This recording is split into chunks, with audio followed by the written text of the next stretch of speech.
Ready? Right. Hello, all you fans of the Harlem Shake. My name is Jack Jump, back again on Liam Huser's YouTube channel. Liam, I know I do this every single time, but I don't want to stop doing it because it's good manners. Thank you so much for having me on. It really means a lot.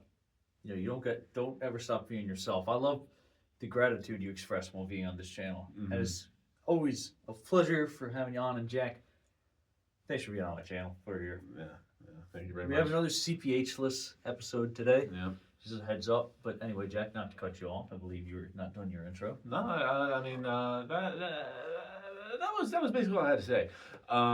Today we have a absolute masterclass of an episode coming to you.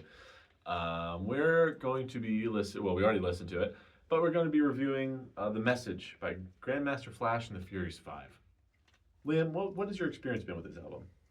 Well, Jack, I never had heard this album all the way through before, but there was moments I knew on it. I don't know, is that the same for you? Yes, it is. I didn't realize that I knew as many songs as I did going in, but it was one of those situations where I listened to it, I was like, oh, I know this, and that happened a lot more than I thought it was going to. Yeah, we have done a lot of rock music so far. Mm-hmm. I think mostly rock music far. Mm-hmm. I'm trying to think of a lot of variety so far, I would say, for the most part, but this is a hip-hop album, I would say. It's fair to say. Would you agree with that? I would say that's fair to say. Yes, I would. So, I mean, we have talked a little bit about rap and hip-hop on the channel. Not a ton. Yes, we have. What's your experience with rap and hip-hop? If I'm being completely honest and I'm going to expose myself, the only real experience I have with rap and hip-hop is just the white boy rap and hip-hop. Like Kendrick Lamar a lot, like J. Cole a lot. I did listen to some '90s rap back in the day, like we would listen to, like Wu-Tang Clan. Was into them. I like MF Doom a lot, but definitely not my like number one favorite genre. But I do like it a lot. I think it has a lot of good things to offer as a whole. Yeah. I guess maybe I might be a little bigger of a hip hop fan than you possibly. Cause I had like rap a good amount. I don't listen to it a ton nowadays, and I'm not saying you don't. Yeah. But I feel like maybe I've dove a little bit deeper and maybe into just different stuff. Obviously, like I love the '90s stuff. It was my favorite genre for a little bit there. Yeah. Like got real into hip hop. I think there's a lot of parallels between hip hop and rock music. And I think you can relate the early days of rock and roll, like Elvis, Chuck Berry. Maybe you could relate that a little bit to this album and the equivalent to rap. Yeah. I mean, this came out in 1982. How much rap? Well, I don't even know if I want to use the term rap, but hip hop. Because rap is more like a style of vocals, maybe. Right. But the genre of hip hop, I think, is what it's really called. Pardon me. I mean, this is kind of like the forefront of it. This is before the Beastie Boys. This is before NWA. This is before Run DMC. Yeah. This is like really early on. Yeah, very, very. I think the only like major group that you could make an argument that was before them that was like hip hop was like Sugar Hill Gang. Yeah, and funny enough, this was an album made on Sugar Hill Records, which was in fact their first big single was by the Sugar Hill Gang, Rapper's Delight. Oh yeah. So yeah, I mean, I'm sure you've heard some '80s rap before. Mm-hmm. So going into this, Jack, give me your thoughts. What was your thoughts when you were like, okay, Grandmaster Flash and the Furious Five?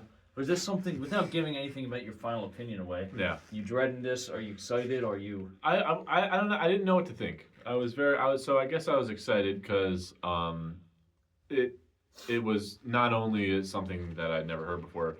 It was a genre of music that I never I'd never really listened to like '80s hip hop before. So I was giving that a shot. So I was very excited to try it out and see what I thought of it. I didn't know again what to really expect at all. The only thing I knew about like '80s rap was the very like stereotypical like huh, Yeah. buh, buh, Like buh, literally buh, rap, buh, beat it, buh. like rapping about basketball, like Yeah, the Curtis basketball. Blow song. Is my favorite sport. Yeah, like stuff like that. Yeah. And like, But yeah, so I guess without giving too much away, I was excited to give it a shot. yeah, I was too. Actually, one of the things I'm most excited about with this series is to patch the holes in some of my hip hop knowledge. Yeah. Because I mean, there's a good bit of hip hop on here, and there's a lot of hip hop that I never got around to. So honestly, I think the fact that we're doing this one first is pretty damn cool. Yeah. I think so. That's really I agree. cool. I agree with that. And I knew like a lot of the hits from '80s rap. I mean, a lot of them are just popular songs. Obviously, Right. like Run DMC, and then a lot of different scene. But NWA, who was one of my favorite bands at one point in time. Oh, yeah. That was huge. NWA was pretty. I was not as into them as you were, but I enjoy NWA. Yeah, but that is like pretty far removed from this even. Like there Oh, are yeah. certainly similarities in some of it, but that is like way further down the line in evolution of hip hop. Like Yeah, it that's like wasn't more even- like the origins of like gangster rap. yeah, and this is so not that. Mm. So I was excited because like I said, I knew some of this, but I didn't know what to expect from them as a whole. And I'm like, I know how a lot of these sorts of albums go. They can be patchy. They're kind of in infant stages of the genre. Right. The genre, not even just the artist. The artist might be doing something great and have a great vision, but because the genre as a whole is not established like whatsoever, then the album is going to be a little spotty at times. I think it was my expectation of this because I mean before this, like you had the Sugar Hill Gang who had like a couple classic songs like. Rapper's Delight is like everyone knows that. Rapper's song. Delight's that's a top 10 song. Yeah, I mean that's a Ever. great song. That Then song they have is the so song good. Apache, Jump on It, Jump on It. Oh, that's that. I didn't know yeah, that was the them. Sugar Hill Gang. So that but I didn't know don't know the lore of these guys at all. And my first thought is, these guys are from New York City. Oh yeah, These guys are from New York. yeah. And then sure enough, they formed in the South Bronx in 1978. Grandmaster Flash is the DJ of the group. Yeah. I don't know, and something interesting about this is like these guys were not super easy to find tons of information on. I noticed, but I'll tell you the group. They are Grandmaster Flash, the Kid Creole, Keith Cowboy, Grandmaster Melly Mel, who is definitely one of the major guys on here. You have Scorpio and Raheem. Now, what do you think of those as like rapper names? I really miss. I guess I don't miss it because I wasn't around for it, but it is really sad that we don't really have. I feel like we don't have sick names like that anymore.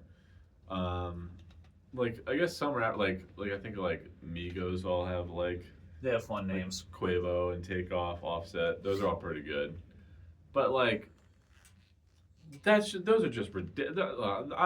Like that's sick. I'm jealous that we didn't get to live in that time. It seems so whimsical. Yeah, I mean, like honestly, like I don't know if you got this vibe, but like hip hop, it really just seemed like almost more fun back then. Oh yeah, I think Like, so. Yeah, more like wacky and like fun. Yeah, it kind of. And the reason why I said there's a lot of parallels to rock and roll is I feel like this was like maybe rock and roll was kind of like rebellious starting out. Okay, at this point in time, rock and roll, you already had the British invasion, you already had like Elvis and all those guys, you already had like the huge like hard rock bands, you already had prog, you already had punk rock, you had new wave, you had the beginnings of heavy metal. Like, how much more does rock really evolve after that? And it's pretty mainstream at this point. Like, this is like the era of like Foreigner and Stevie Nicks. Yeah. Like, you can make a case like those artists aren't like super rock and roll, like the essence of rock. Like AC/DC though, like there's something like really rebellious about like them per se, but like a lot of like the radio classic. Oh, sorry, I don't know what happened there, but a lot of like the radio classic rock that I mean I feel like you and I both grew up listening to and liking a lot. it's great music, but I feel like the spirit of rock and roll is not there. Yeah, I And can I agree think with that's that, yeah. where punk came in. And I think, although even if you don't love punk music and you prefer like rock and roll, like even like bands like Genesis or Fleetwood Mac, like these more produced, like elaborate. I don't think it's hard to argue that punk is kind of more rock and roll. Yeah, than I that. agree, yeah. I think it's hard to argue that. Now, how does that relate to this? Well, I mean, like this is kind of like rebellious. Like these only kids were listening to this. You know, it started as like clubs, like with dance music, DJs. You know, DJ back then is a lot different than a DJ now. Oh yeah, DJs back then they would have to like get actual physical vinyl records, Uh-huh. and I mean that's where it comes from scratching. They would literally scratch up the literally vinyl to dig- get that sound. Yeah, And I feel like you hear that in this album. I feel like a lot of this album you're hearing like the origins of where the genre was kind of forming into. And then like when this came out, this was pretty critically acclaimed, obviously. I think critics were criticizing rap of being like a lot of rapping was just like kind of like bragging and boasting, which I think you could honestly still make the case for that. Oh, I think it's way worse today. Probably worse now, but Probably like way something worse that today than critics it was, said yeah. about these guys is like, you know, this is more real. What some of the stuff they're talking about, it's a little more conscious to the times and Yeah. what's going on around them. So I mean, that must have been pretty different for the time. I also want to give a shout out because there are a couple guys playing on the album too. Really? Doug Wimbish on bass, who is in Living Color, I'm pretty sure. So that's That band is low-key cracked. I love Living Color. Living They're a Colour. great band. They're awesome. So that was cool. And then a guy named Skip McDonald played some guitar on it. I don't know what songs. I would imagine the first song Doug Wimbish is probably doing that slap bass on, but just want to give them a shout out because you know they're part of it too. Gotta give the studio guys some The credit. studio musicians. some So- credit, yeah. Yeah, I guess this is our introduction into hip hop. Even though we did make a Kendrick Lamar video from the series that we cannot legally discuss. Yeah, I kind of don't really even want you to bring it up right now, but just because of again legal repercussions. But no, yeah, well, I think you can make an argument that this is just like an introduction to hip hop, just period, really. Because like you said, this is a very very early hip hop album, not the first, but certainly one of the first. Yeah, I mean, I can't think of like any albums though. I guess you're right. Actually, this Before might be the this. first like hip hop album. Yeah, I know there's Sugar Hill Gang. Yeah. But I feel like they only really released like singles. Right. I don't know of any albums. I'm not saying there aren't any. Matter of fact, I'm sure there are. I know of Curtis Blow, But yeah. and I know about Grandmaster Flash. Yeah. So, what do you say? What do you say? Did you get the people what we want? I think it's Let's time to start talking dive about in. some hip-hop. I think All it's right. time to dive in. Who do you want to go first? You can go first. Okay, so the first song is "She's Fresh," and you know, whenever you do we do these videos. I think the first song is telling of you're kind of putting it on, especially by these artists that you're not as familiar with. Yeah. And the first song can set the tone of the whole thing. And I put this on, and first of all, the intro is very, very elaborate. Yeah. There's like a strings at the Yeah. beginning, and then it goes into like, honestly, a pretty crazy horn part where I guess they're sampling it. Yeah. I don't know how much this album is sampled. I know they are grabbing some samples, but definitely seems like there is some real instrumentation on here. Obviously, there is from bass and drums, and then you know it starts into the guitar riff, and my first thought is these guys are having a good time. Oh my These guys God. are having a good time. Like they're they're like they're like having fun, Yeah. and I'm like, okay. I mean, it starts off with the chorus, Yeah, you're right. and they're singing. Yeah. Oh yeah. They're singing. They're having fun. They're having fun, and they're all, you know, it kind of, there's not really a whole lot separating this song from like Kool and the Gang or Earth, Wind and Fire. I feel like vibes. They're like a little different, but yeah. It's kind of just a funk song. Yeah, kind of. Yeah. And I guess there's kind of rapping on it, but there's a lot of singing going on. There's a lot of like gang vocals, like they're all switching back and forth on here. And my first song is, I like the damn song. It's a fun song. Yeah. The hooks are really great on it. It's a long song, and they go into a lot of different parts. Like there's the bass slap part where they're singing too, and then the "She's Fresh" part. You're just Mhm. singing that. There's a lot of like. It seems like it was meant for like crowd participation. Oh yeah. So "She's Fresh." I like the song. We love a good mom shout out.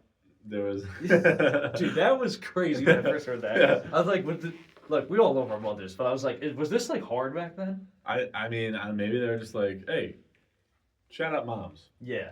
Hey, shout out to our mothers. Yeah. So friends of the channel. Yeah, of course. So yeah, no, same thing basically. I like this a lot. I think it was a lot of fun for sure. Very, very Beastie Boys. Like specifically that one song, Brass Monkey.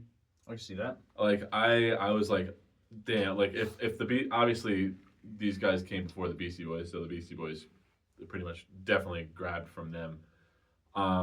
But no, yeah, I think it was very crowd participatory. I also picked up on that as well, like kind of made for like crowd participation.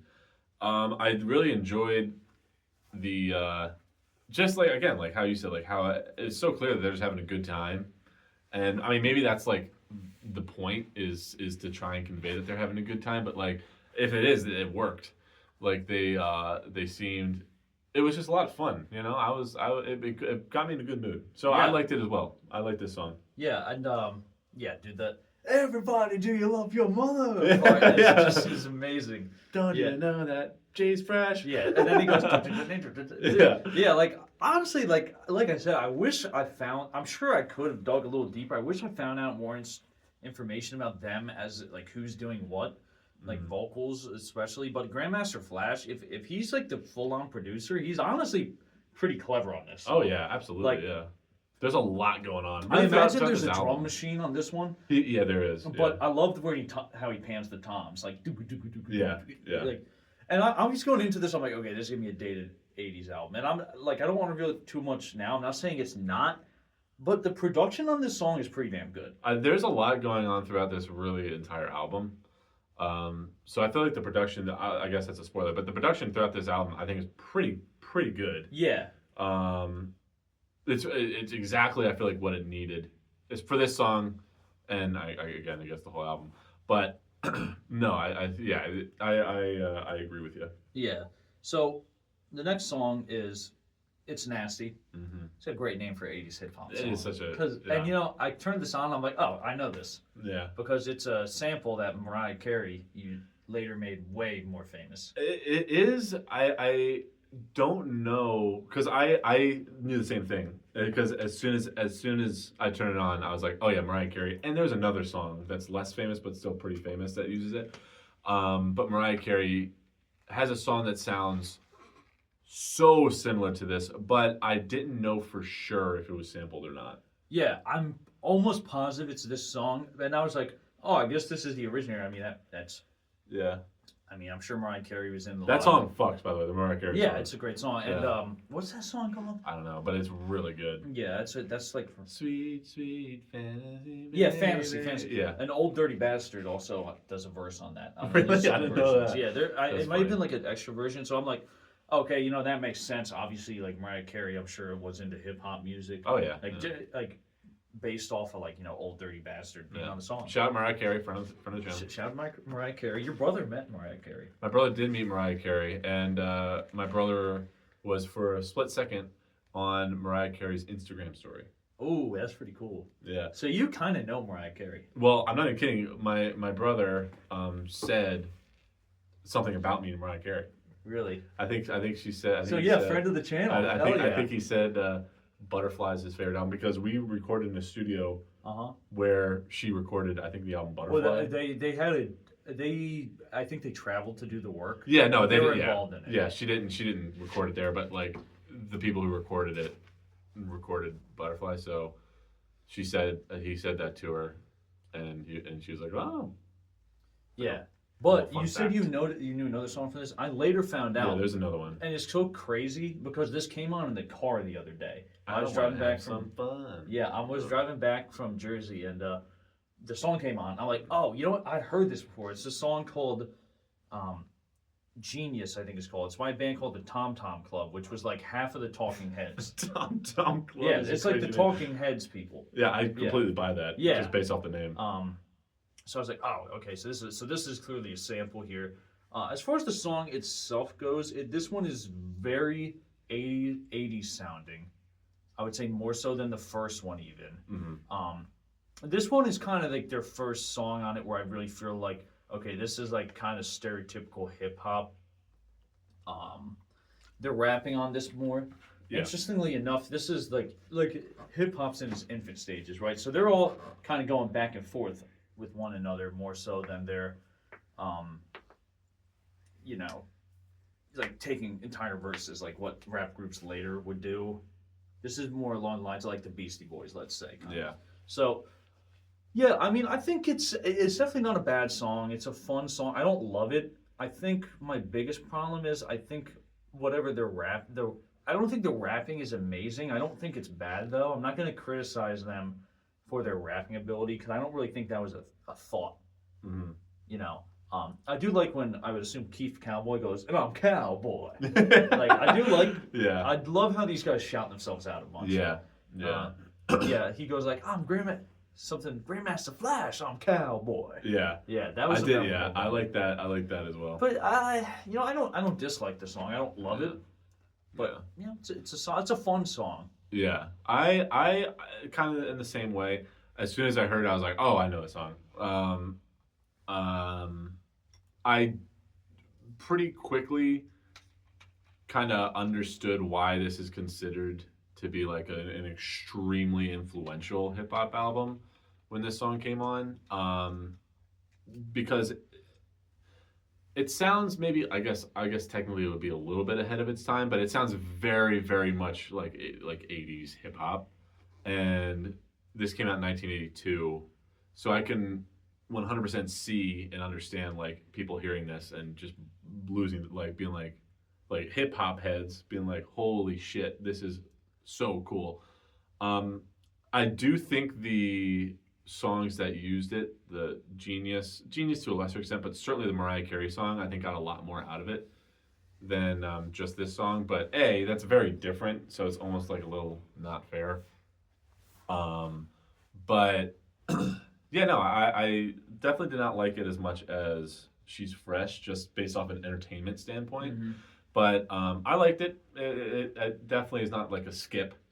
Yeah. If I were to listen to this album again, I definitely wouldn't skip it. But yeah, just not necessarily my favorite. Yeah, and like you said, like if you're like a hip hop head back then, like there's not a ton of hip hop, so when you hear like, oh, there's a new hip hop group or album coming out, I don't think this is the first thing they ever did. Like I know it's their first album, but I think they had singles beforehand. Like you probably listen to this and you're like, oh hell yeah, and also like hip hop started off as kind of being like in clubs in New York in the '80s. And that'd be so much fun. Yeah, and I think that would be so much fun to be doing this song kind of captures that vibe. Yeah. You know, it's just like it's a fun little ditty. I got no complaints. Yeah. You know, so I'm sure like back then, whenever there was new hip hop out, you're like, oh hell yeah. So the next song is named after a member of the band, and the song is called Scorpio. I don't know, it must be Scorpio with the effect on it. And you know, I've heard a lot of '80s songs that sound like this, like Planet Rock, even like Rocket by Herbie Hancock, who I know is not a hip hop artist, but he definitely had a big role with that particular song. This one is interesting because, like, honestly, these type of songs I think are fun to listen. This is a fun song. The shtick was pretty thin after about a minute, though. Yeah. But I mean, man, it is a fun song to kind of like when it first comes on, like it gets you moving, you know. You know, I think it has its place on the album, especially if you're looking at this as like a snapshot of the times. But it does go on a little too long for my taste. Yeah. I think this is probably the most 80s song I've ever heard in my entire life. Ooh. Like, it just sounds so just like, it sounds like somebody's making fun of the 1980s. And that's not necessarily a bad thing. Like you said, like, I completely got it. I was like, okay, yeah, I see what we're doing, you know. But I don't think it necessarily wore out its welcome for me. I'm not gonna put it on repeat, and just listen to it nonstop. But I think it was fine for what it was. I can understand why you think the shtick runs dry a little bit. If it went on much too longer, I probably would agree with you. But I think it kind of was the perfect length where it kind of got out before it overstayed its welcome. Um, one thing that I thought of when I was listening to this, I wonder if the people like from the '80s heard this and thought like, because like you hear it now and it's like a joke kind of. Yeah. You're just like, wow, this is so '80s. It's like ridiculous. Yeah, very dated. But I remember, I wonder if in the time like when it came out, if the people in the '80s heard this, were like, Oh, I'm sure it was cutting like edge. what the like if they heard this and like thought how we thought like 2012 Skrillex was. Yeah. Where it's like, what the fuck is this? Yeah. And so that also begs the question: in 2050, are we going to hear, Skrillex and be like, Jesus Christ? I mean, we kind of, I feel like, figure that now. We're already in that. Yeah, that is true. Or like in the 2012, where every single big pop hit had the fucking thing where the producer was like, oh man, we gotta add a huge crescendo here. So they do the sound. There's like, Oh yeah. Yeah, like now. Wow. Yeah, nowadays to me, I'm like, that is so dated. Yeah. I mean, it was very much of its time, but I thought it was cool. I thought it was. Yeah, I fun. could see this song going nuts in the club. Oh my god! You're hanging out in Staten Island local club, man. Yeah. Freaking, you got your Timbs on. You got Timbs on now. Was this on purpose? My butt is on. Was this on purpose? No, I went to the Baltimore Ravens game. Friends of the channel, the Baltimore Ravens, let us down today, and I had to wear my Timbs to that because it was a little cold. But yeah, real bad game for the Baltimore Ravens, but also the New York Jets. Yes, I don't want to bring it up, which is fitting because these guys, I have a reasonable suspicion to think at least a few of them were probably New York Jets fans. Probably, yeah. I mean, they're from the Bronx. They're from the Bronx in the '80s. I mean, that was Wayne Corbett. Wayne Corbett is later on, but this is like I they were probably like, I don't even know. I think the Jets were pretty bad in the early. They were on the Jets in the '80s.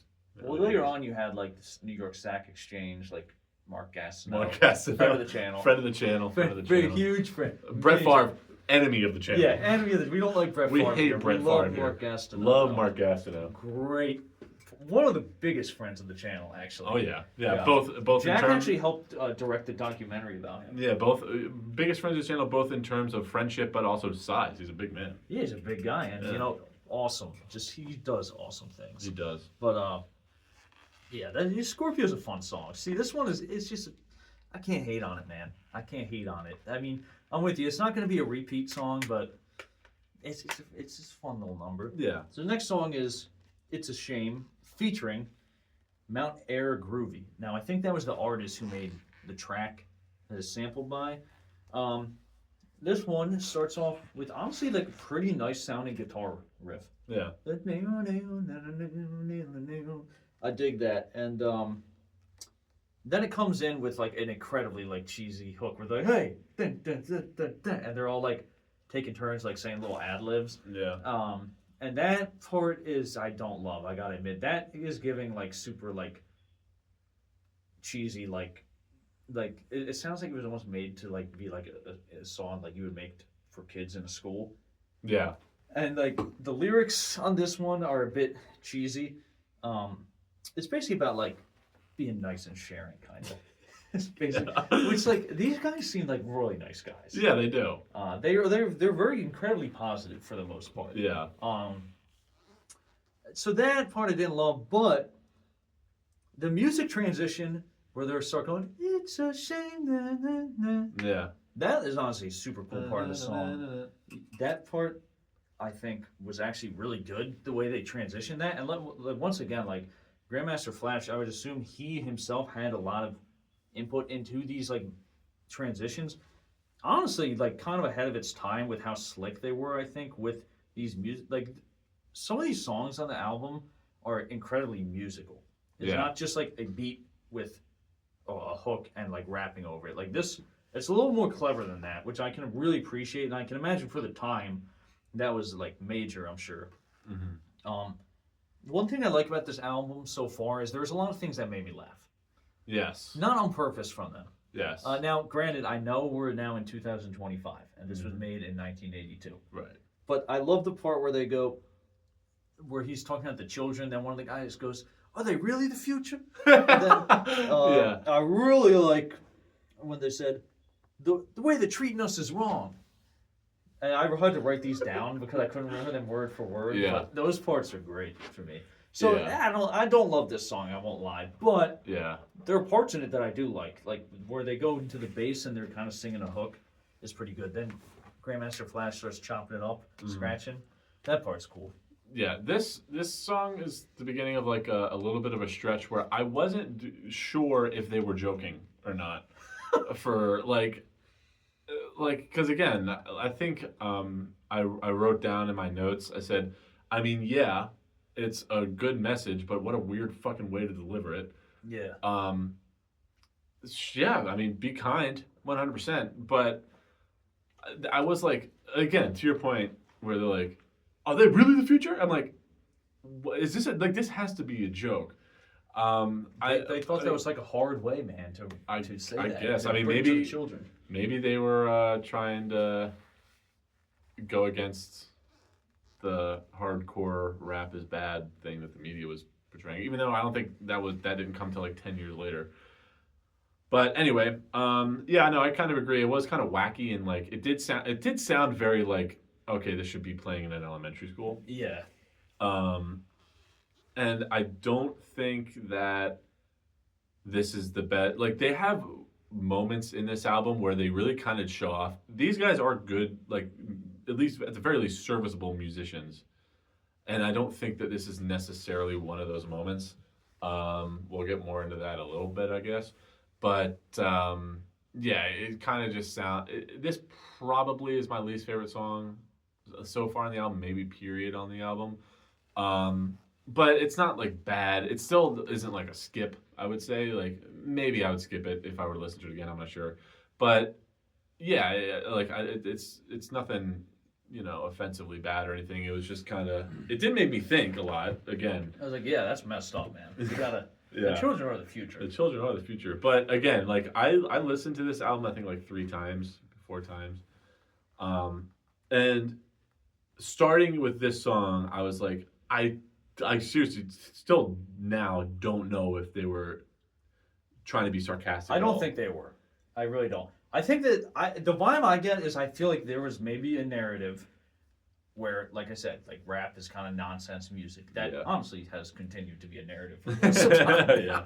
But, and we don't feel that way, obviously. We like rap music and hip hop a good bit. Yeah, I do. But I think that this may have been them trying to be like, hey, man, look, let's make something real. Like let's do one about the future. Because I mean, there are like conscious lyrics, especially where like hip hop was at the time, where you had guys talking about shooting hoops, and then guys talking about I don't need to brag, I don't need to boast. I like hot butter on my breakfast toast. Where they're like just saying stuff like that.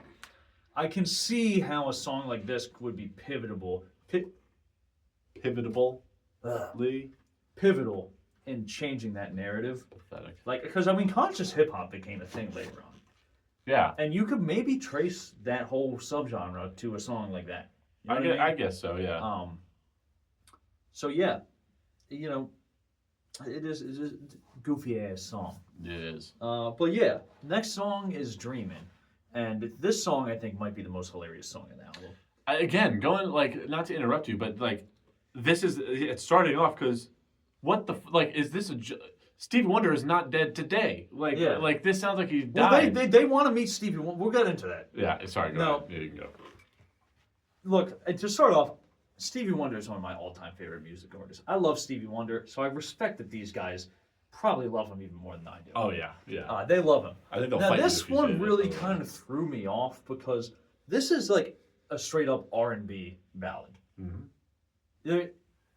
There's nothing about it that is not. So I don't know who is playing the keyboard on it, who is doing what. And this song is incredibly cheesy. But here's the thing. It is honestly not a bad song at all. For them on a hip-hop album to just do a R&B ballad, which has a pretty good hook in my opinion. and the Melly Mel, I think he is singing on it. Sorry, if any of these guys, if any of the Furious Five are watching this, I apologize if I'm mixing that up because you guys truly do deserve all the credit in the world, and I'm not even just kidding about that. I mean, The Furious Five, they're not yet friends of the channel, but we're trying to we're trying to fuck him up. trying to get them here. Yeah. Trying to get them But add them to the roster. he's an incredible singer. Yeah. That is a great vocal performance. Yeah. The background vocals are on point, which I imagine they're all singing backups. The keyboard sound is certainly dated, but it's really not that far off from like a Stevie Wonder song of that period. Yeah. So yeah, it's obviously about Stevie Wonder. Let's address the elephant in the room. All right. The part in the song where he goes, "Hey, Flash, you think we'll ever get to meet Stevie Wonder?" And he's like, "I hope so, fellas. I hope so." That might have been my favorite part of the I think whole that album. is the funniest moment to the album. To Yeah. me. When I heard that, I was like, "What the fuck am I hearing?" Just right like, now? was that improvised? Because I love the way, like, it wasn't clever at all, really. The guy, like, he sounds like a little kid asking Grandmaster Flash, who's clearly the Do you leader think you'll of ever the meet group. Santa Claus? Yeah. Yeah. He's clearly the leader of the group. Like, Oh, he's yeah. Like, it's Oh, not the yeah. Furious Six, it's the Furious Five. He's Right. like, and Grandmaster Flash. he's like, this is my thing. I'm helping you guys out. yeah, yeah.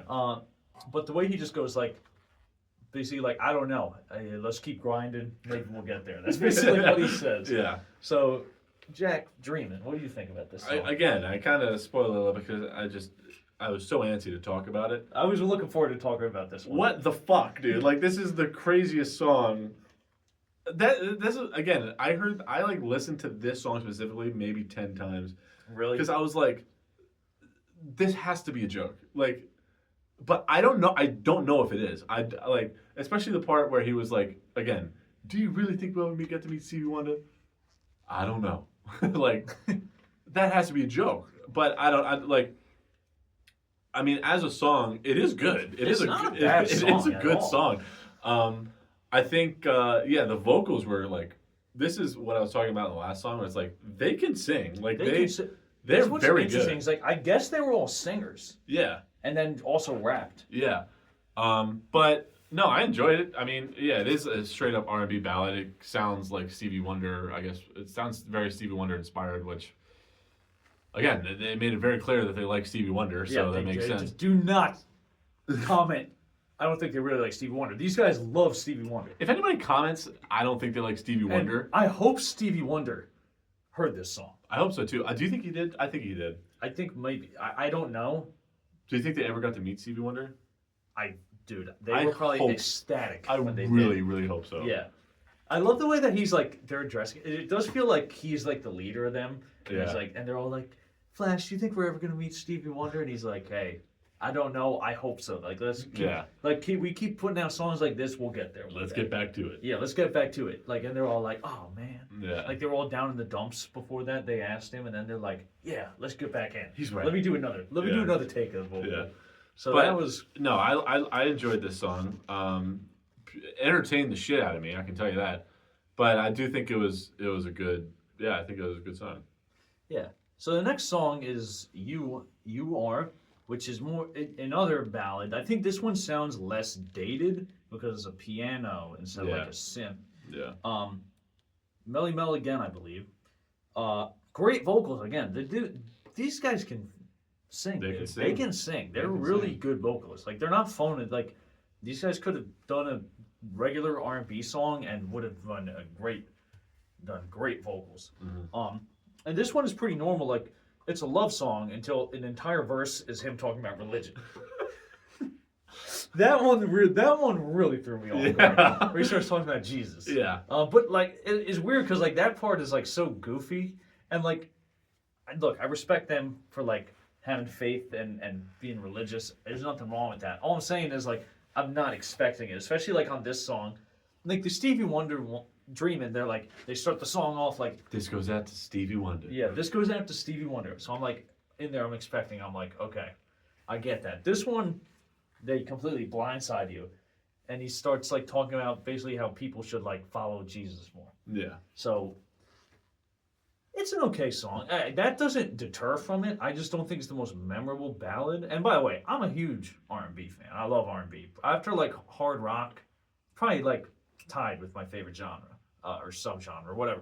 But it just wasn't incredibly memorable to me, except for the religious part, which was memorable. Mm-hmm. But it's more so just because it just comes out of nowhere. It feels like I was tricked. Yeah, yeah. I kind of agree. And again, that's why I said this that it's a shame. Or no, I'm sorry. Yeah, it's a shame. Kind of started the stretch of songs where I was like, is this a joke? I don't know. This is the end of that stretch because it was very like you said, it was just a love song. Like, all right, we're kind of back to normal here a little bit, and then he just starts talking about Jesus. I'm like, what the hell? Like, what are we doing? This is so weird. Like, why are you talking about this right now?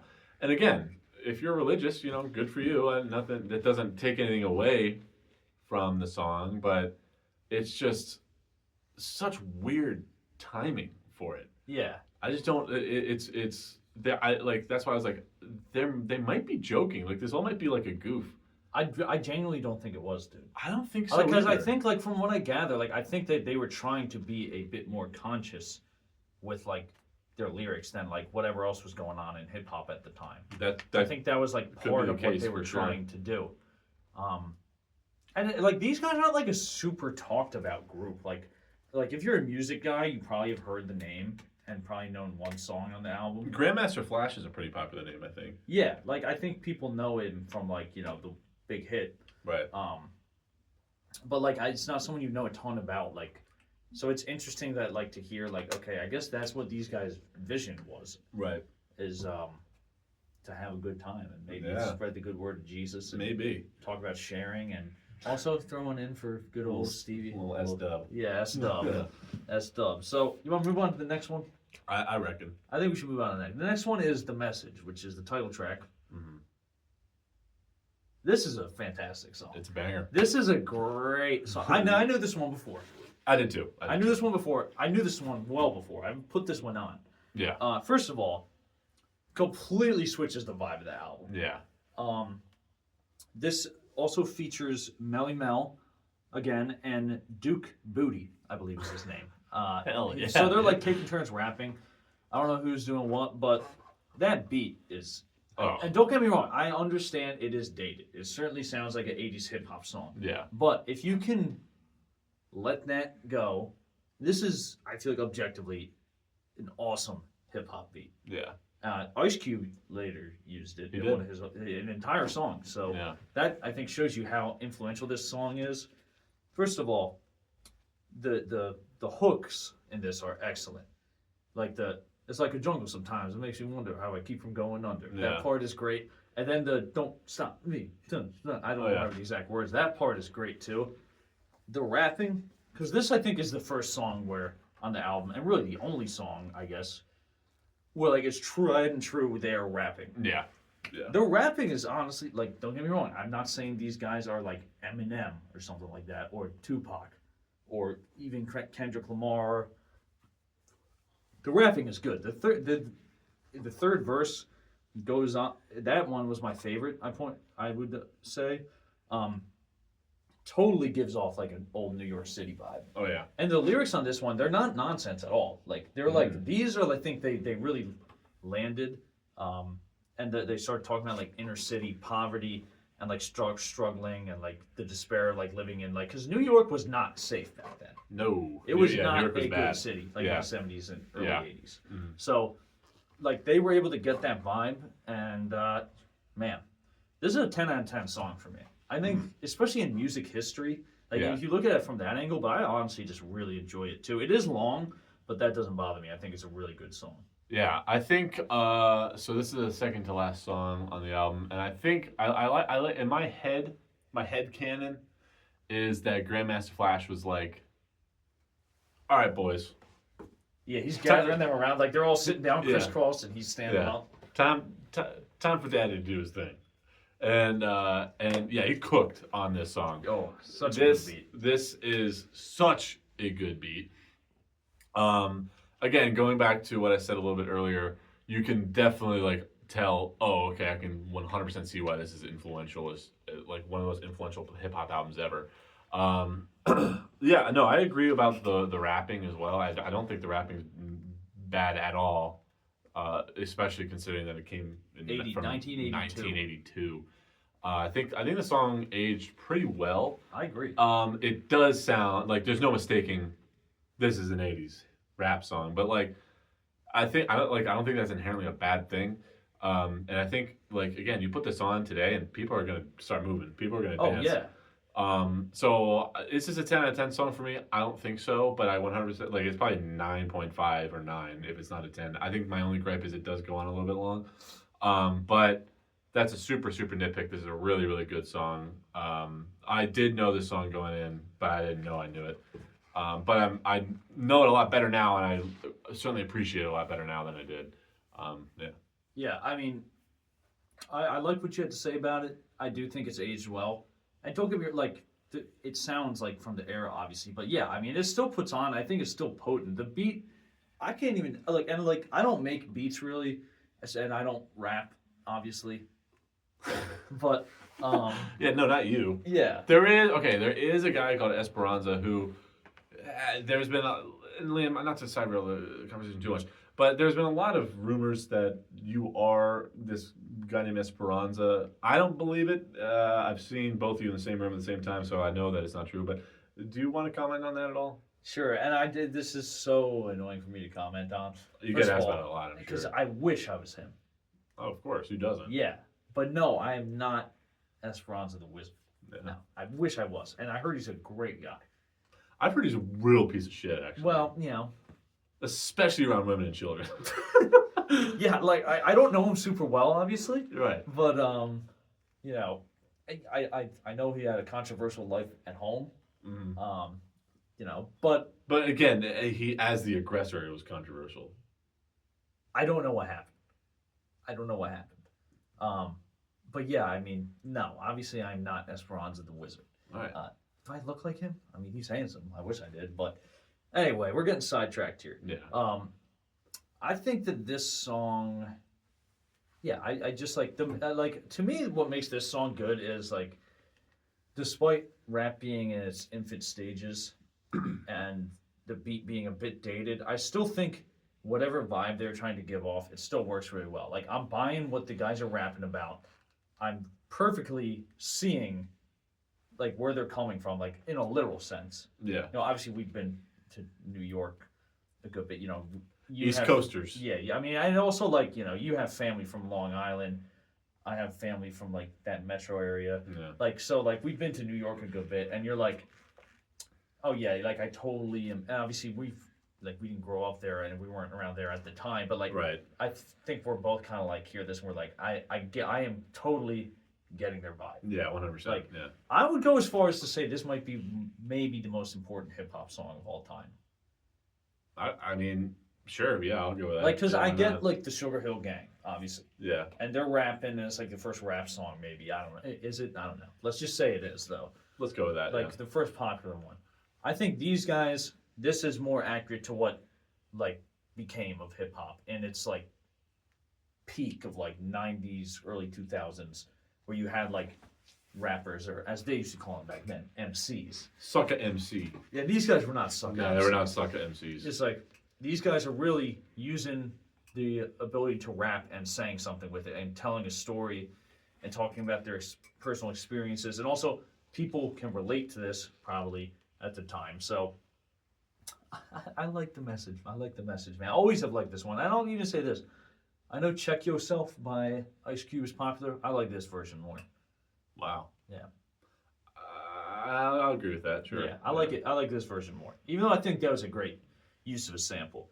So the last song in the album. Now this one was only on the UK version, interestingly enough. And when I saw that, I was kind of like, oh, are you kidding me? Yeah. It's The Adventures of Grandmaster Flash on the Wheel of Steel. So Great as I title. said, Grandmaster Flash is a DJ. He was probably like, okay, let me show off my DJ chops as the last song on the album. And speaking of Sugar Hill Gang, Good Times by Chic, also Rapper's Delight, Yeah. is the main thing he's doing on this. Like he's sampling that. So here's the thing: is I don't personally like this song. I think it's impressive. I also can understand that DJing and scratching records was in its infancy at the time. Mm-hmm. I think some of it was not super smooth transitioning. I did like when he went into Another One Bites the Dust. I thought that was cool because obviously everyone knows it's like, okay, those are similar bass lines. Queen was obviously inspired by the original song. So that was cool. And he does like part of that Blondie song, Rapture is in there. It just goes on really long. But kind of like Scorpio, I could see how like if you're at the club, this would have been a really good time. Like in 1980, if you're in the club and you're all dancing, you had a few the drinks are flowing, you're there with your lady, maybe you're trying to pick up some ladies, you're in the Bronx, you know. Yeah. There with the fellas, maybe. You're there with the fellas, you know, the Furious Five, or maybe in the crowd, they're having fun. Getting into some And trouble. by the way, they had killer outfits. I saw some music videos.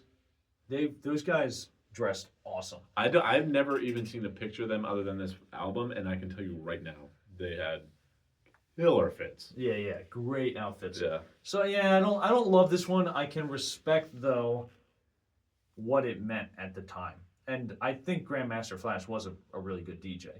Yeah. I think it's evolved since then, certainly, but yeah, it's not my favorite way for them to have closed this album. But at the same time, I mean, if you bought this on vinyl in New York in 1982, then you wouldn't have even gotten the song. So it's like. It's harmless. It's harmless. Yeah, I agree. It's harmless. I loved this song. Oh, wow. I thought this was so sick. I would like, when I first heard it, I thought immediately, I was like, all right, all the DJs like that are doing it today that are like, oh my God, I'm going in to Mr. Brightside,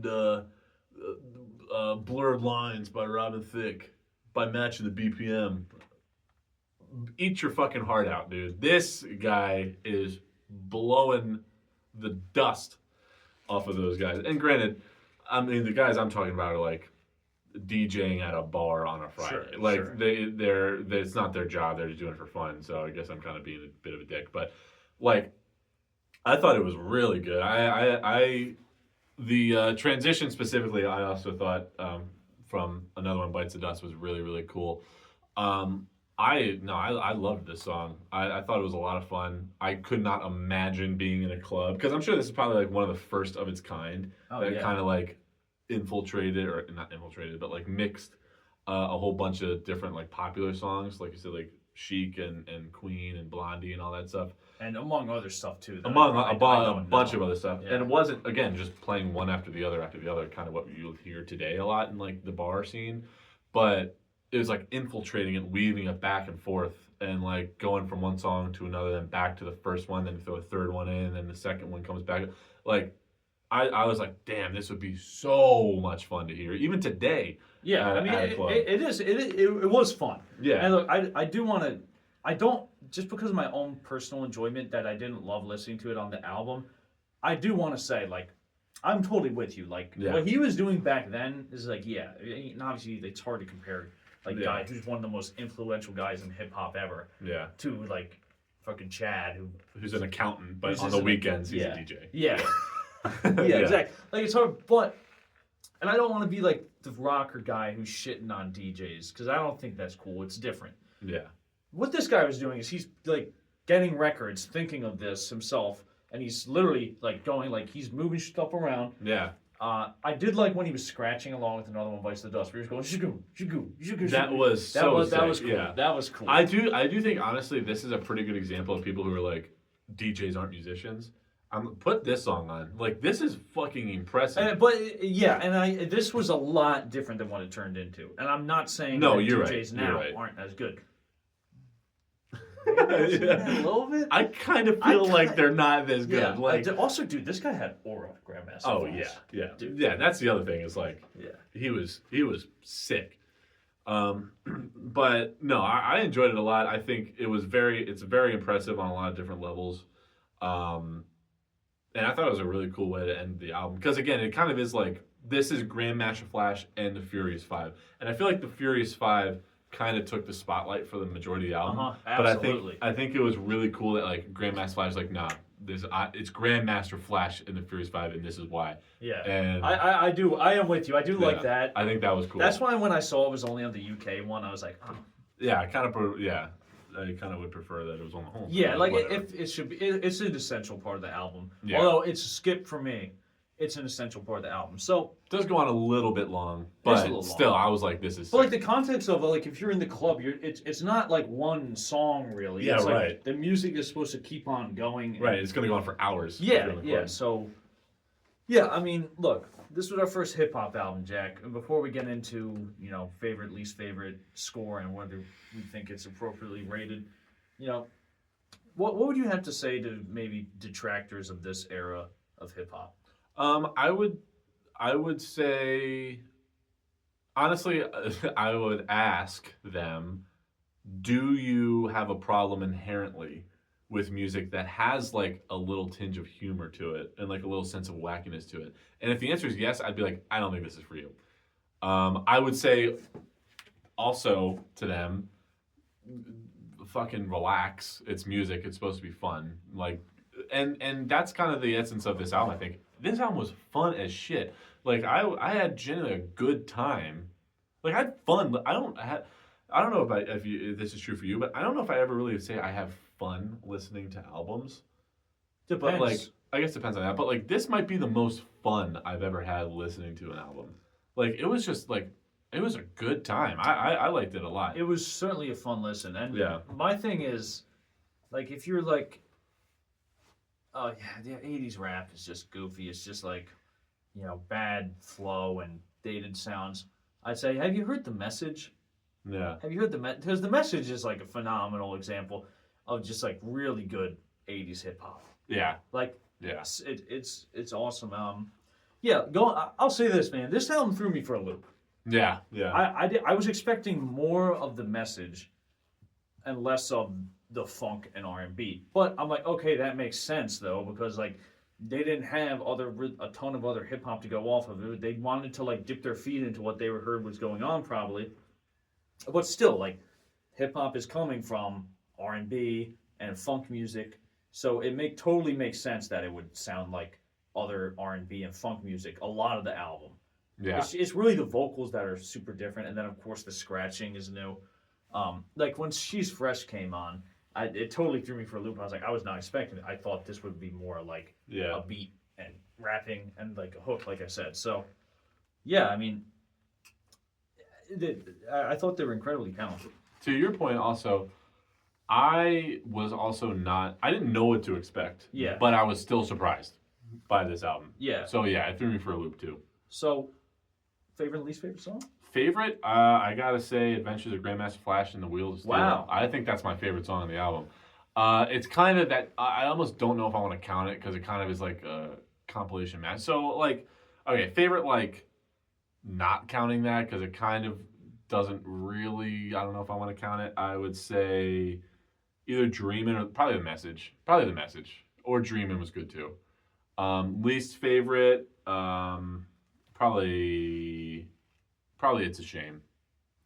My least favorite. Yeah. So, I'm kind of with you. I don't know if I want to count that one because it's technically not on the original release, but it's Right. on all the streaming services as on the album, Yeah. and it's not like deluxe. It's like it's just the It's message. just the album. Yeah. So I'll count it.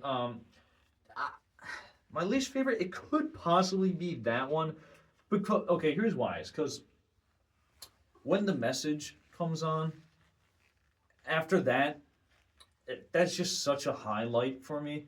And then to have another really long song is kind of the flow. So my favorite is The Message, for sure. And then I would say my least favorite is The Adventures of Grandmaster Flash on the Wheels of Steel, which I don't think we've ever had that happen, where favorite and least favorite, Are the same. or different. You know what I mean? Oh, yeah. But yeah, I mean, Scorpio kind of overstayed its welcome. There's a lot of this album where I liked the essence of it, but by the end of the song, I was like, Right. kind of with Dreamin' and You Are and It's a Shame.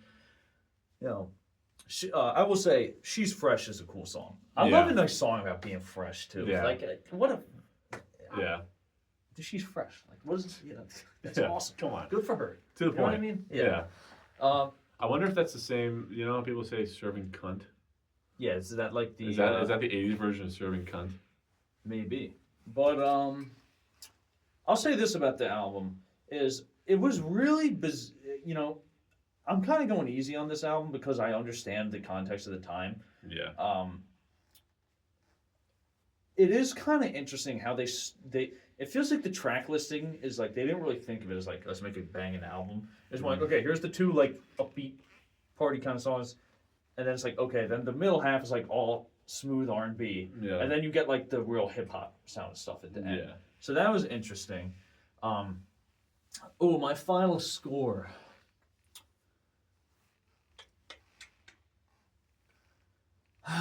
That's a hard one. Well, let me start this by that. I like this album. I do. I would listen to this again. I'm going to give it like a 6.5 out of 10. Because as an album, I don't love it as a full album. Yeah. But I like Grandmaster Flash and the Furious Five a lot. There are huge highlights, namely the message. I can't say enough about that song. That's a great song. It's such a huge highlight for the genre. So a 6.5 out of 10. I would recommend this to check out. It's a cool thing to just kind of check out if you're into like kind of like listening to music you've never heard before and like music history, I guess. Because I mean, it's a pretty huge part of music history. I'd give it a 6.5 out of 10. I would give it a 7.5. I'm gonna bump it up one full point from you. A 7.5 out of 10. I can agree with you where like as an album, it's not like amazing as like an album. But I think where it really got a lot of points for me is you can really hear the influence on this album, or the influence that this album gave, I guess I should say.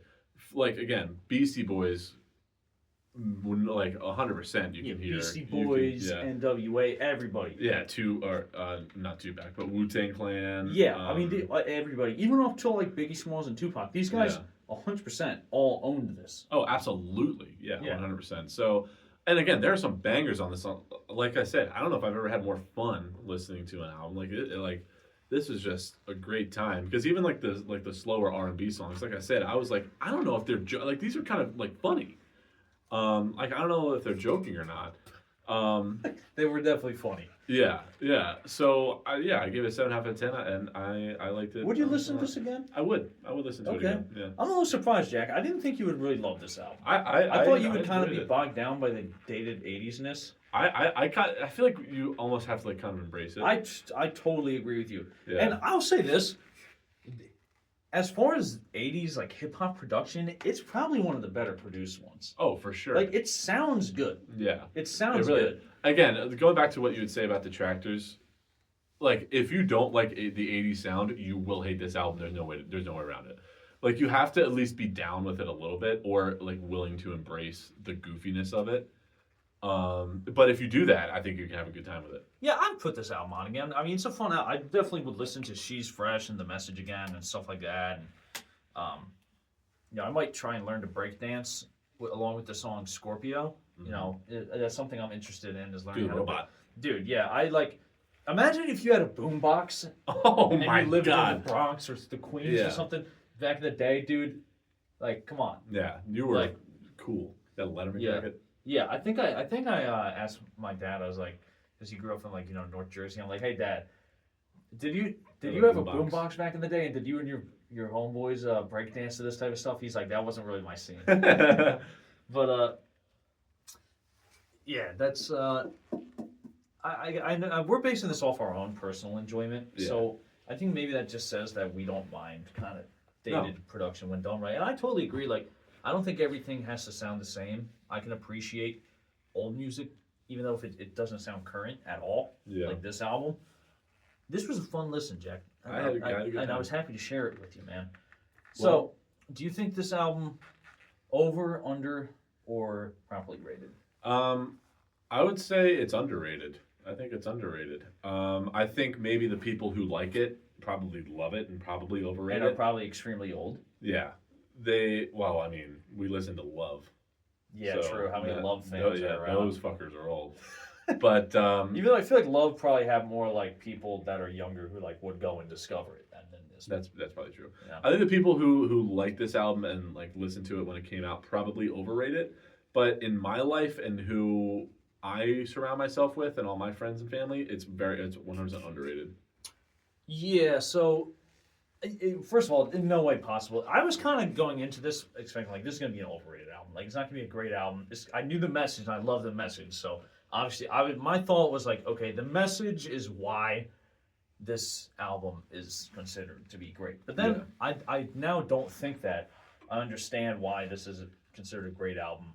So I would say I think it's properly rated because the thing is, would I say more people should check this out? Like part of me is like, yeah, because it is good. It is a good record. But I'm like also like I fully understand how dated it is. It's hard for people to. It's kind of like, you know, we've reviewed like other really 80s sounding stuff too, and it always feels like whenever we rate it highly, like Power Windows by Rush, we both really like that album. Right? Yeah. But I feel like we're like, it is really 80s sounding, but like. Can we get to a point where it's just like this is a good album? Right. Like, why is it that like you got to defend yourself over that? Like, there was a lot of cheesy '80s stuff, but also like at the time, and still to this day, there's a lot of cool sounding stuff from that era. Yeah, I think the only reason that like you usually get that like preface, Yeah, is because the '80s have probably of any decade the most like distinctive sound, and divisive. And a lot of it, like I don't love '80s production. Like it's not my preferred thing. Some people love the '80s, and like it's their era. That's not me, personally. But when it has really good moments, I tend to, I'm like that. This is at least very cool, and I think this is one of those examples. So I'd say it's properly rated. Like, but because I know people are so bogged down by that factor, like I'm not gonna recommend this to everybody. But if it's someone who I know is having a good time, oh yeah, I'm gonna be like, hey, put on Grandmaster Flash and the Furious Five, the message.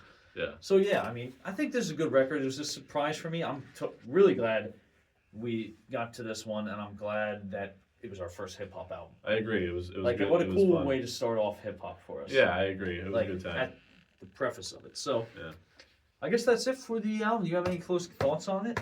Not really. No. Definitely don't be afraid to give this one a shot if you think. If you don't know this one, yeah, give it a shot. It's a fun listen. Yeah. So throw a wrench in the plans. Our next album is going to be, I can't think of the word because it's a compilation, but it's basically Phil Spector, the producer, presents Christmas music by various artists, girl groups, because I don't want to listen to Christmas music when it's not Christmas time. Like March. In March. Yeah. Absolutely not. So we're going to do that one next week, and then we'll continue to regularly schedule program.